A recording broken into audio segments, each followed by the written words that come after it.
Welcome to Spotlights, the OpinionWay Experts podcast to make the world intelligible, act today, and imagine tomorrow. After a first episode focused on post-COVID China, we are excited to welcome you to this second podcast to talk about luxury in Thailand.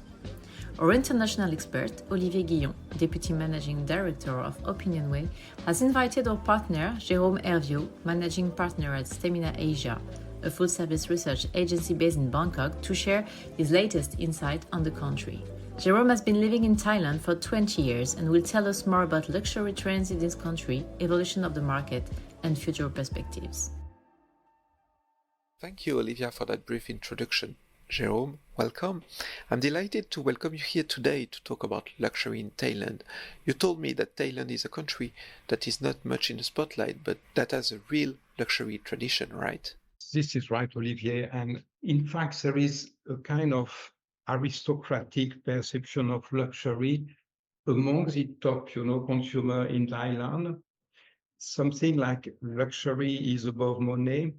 Luxury is more a way to live, with style and design. And this type of perception is something we can see in some European countries like France and Italy, and clearly distinct from what we can call the newly rich market, like Dubai, or some Middle East market. In this country, luxury is more to show off success. But of course, Thailand has been growing, those last year. And now when we try to understand the perception of luxury, it is kind of close to China. So consumers say luxury is to express oneself. It's kind of personal reward. And they link it very much to the Western brands and Western product. They got also specific expectation in terms of service, also close to Chinese consumer. They don't want to be left alone in stores. They want to get advice. They want to see activities, to see event in store, and even they want to be offered home services. It's fascinating to see how monarchy and luxury can be so intertwined. How motivation have evolved over time. Do you have any figures to share?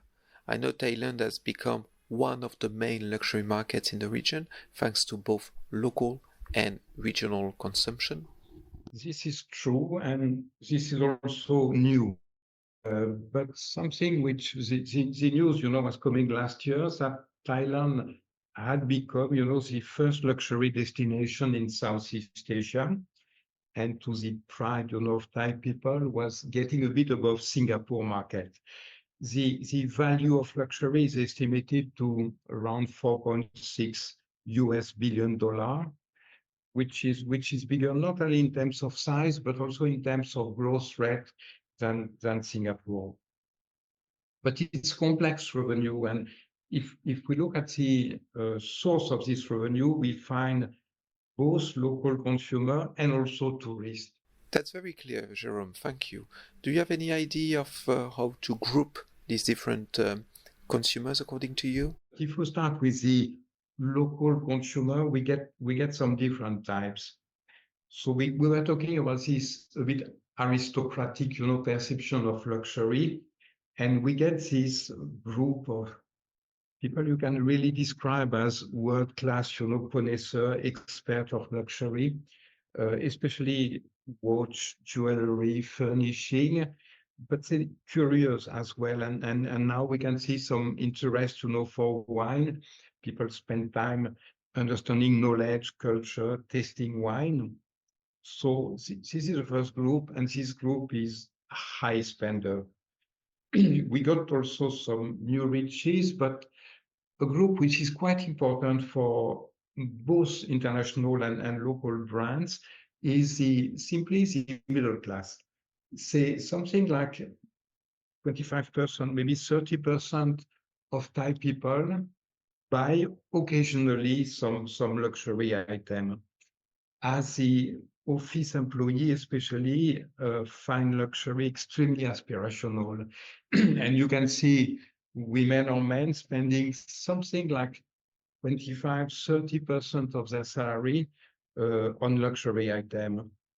Typically, leather goods, watches for men, fashion, shoes, accessories for women. And this middle-class consumer is going for self-reward and also for investment. So they choose carefully what they want to buy. Now we get also a younger generation, sometimes the sons and daughter of the very rich. And these people are coming to store with a lot of purchasing power, but also very distinct motivation and a way of buying which is also different. So they want products that fit their personality. They pay a lot of attention to sustainability, to authenticity, and they use online a lot. So it's not only using online before buying to get information and after to share your experience, it's even using online in store to talk, with other people or to show products you are considering in store. So younger generation is bringing a change in terms of motivation for buying luxury goods. Back to tourist. So tourism is something which has grown, in Thailand. If you look at 1960s, there was only 80,000 tourists visiting Thailand. It grew up to more than 30 million in 2016, and the peak was in 2019 with 40 million visits, of which 11 million of Chinese tourists. So tourism in Thailand is something like 15% of GDP. And more importantly, the estimate in terms of luxury is 40% of the luxury revenue was coming from tourists, mainly from China and also from Middle East countries. That's impressive. Could you tell us more about retail? Where do people consume? Where do people purchase? What is specific to this country, Thailand? So in fact, most purchase, if not all purchase, are made in malls. You do not have shop on street, like you can find in Europe or even in Shanghai. But malls are quite amazing, and Bangkok get some of the most incredible mall in the world. We call it mall, but you can call it entertainment complex. If I think of the biggest when it's come to luxury, which is called Siam Paragon, not only you find the biggest, international luxury brand, but you get also 50 diamond retailers. And if you get tired of shopping, luxury good, you can dive with shark, as they get also the largest aquarium in Asia. The most recent was Icon Siam in front of river, where we get also incredible range of store and also floating market, a pier, dancing fountain, and entertainment, every day. Retailers believe in luxury, and we'll come back to that, but this recent year have been absolutely booming for luxury in Thailand. They've decided to increase the space dedicated to luxury. They doubled the space for Siam Paragon, and we got new luxury mall opening this year and will open in future as well. Thank you, Jérôme. That's very clear. Let's talk now about the recent evolution and future perspective for the country. From what you just said, Thailand has been quite developing fast over the past years and quite resilient also in its luxury consumption during COVID. That sounds impressive compared to other countries around that have been quite suffering for the last years. That's absolutely right. And COVID, in fact, starting, like a terrible disaster, not only for luxury, but for everyone in Thailand. We had a very severe lockdown. Of course, there was no more tourists, and people were deadly scared of visiting store. So it went to zero for, I would say, a few months. But then we get some of the most amazing cases of what we call V-shaped, recovery. And in some way, the way COVID, has played in luxury has brought a lot of improvement and a lot of growth. Why is that? First one is what we call the resumption of local consumption. we said that 40% of revenue, was coming from tourists, but this was largely compensated by a reverse move, which is rich Thai people buying abroad, especially in France, especially in Italy. And Thai people are among these three top countries for spending in luxury in European duty-free. So this very affluent consumer could not travel anymore. So as soon as the local store, were able to reopen, they bought, in Thai store, and everything they spent, in Europe came back to Thailand. And we get those amazing, show of people queuing sometimes for 2 or 3 hours in front of Louis Vuitton and Chanel store. So this was a big boost. But also I need to say the brands and the store have been very smart, reacted very well, and in some way took opportunity of this COVID to make a huge effort to develop the online and digital services. So we saw brands offering new apps, incredible, beautiful online catalog. You were able to stream, the fashion show.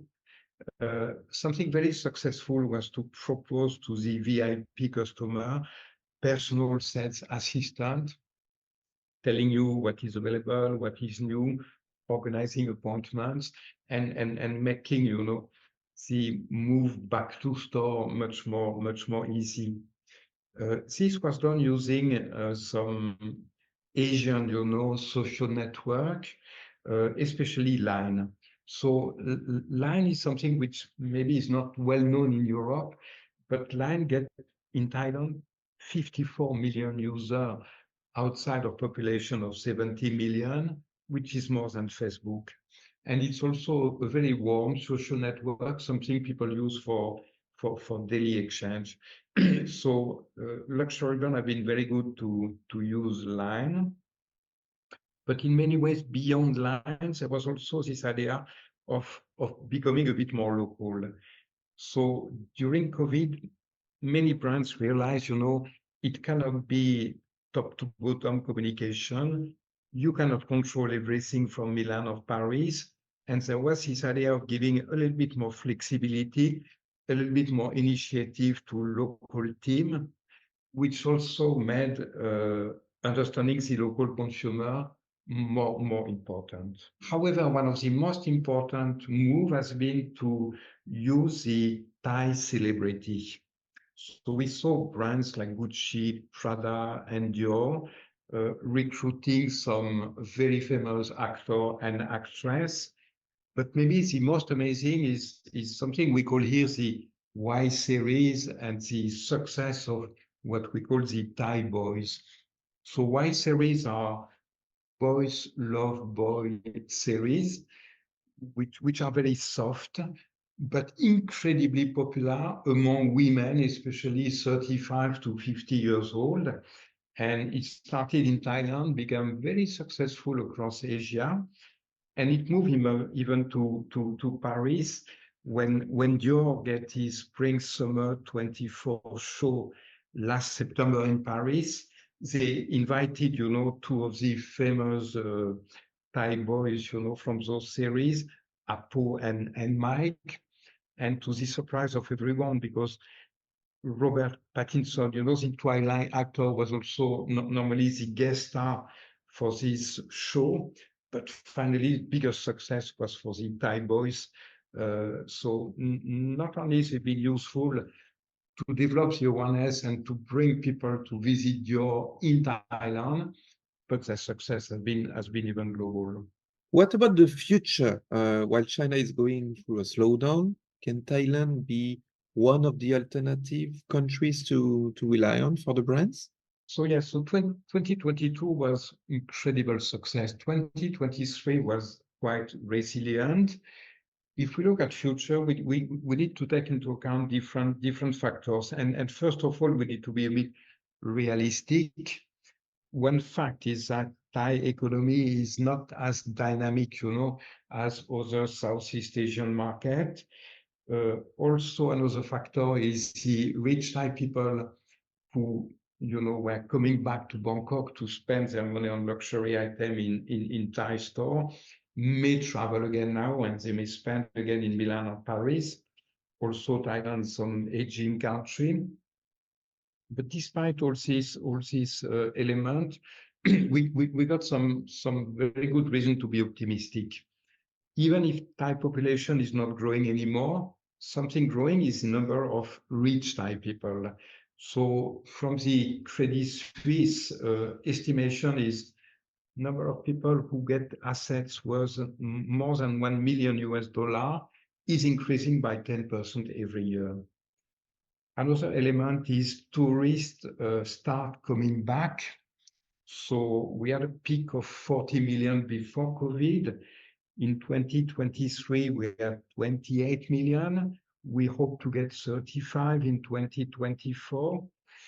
But more importantly, the government is trying very much to attract high spending foreigners from China, of course, but also from Europe, Japan, and from South Korea.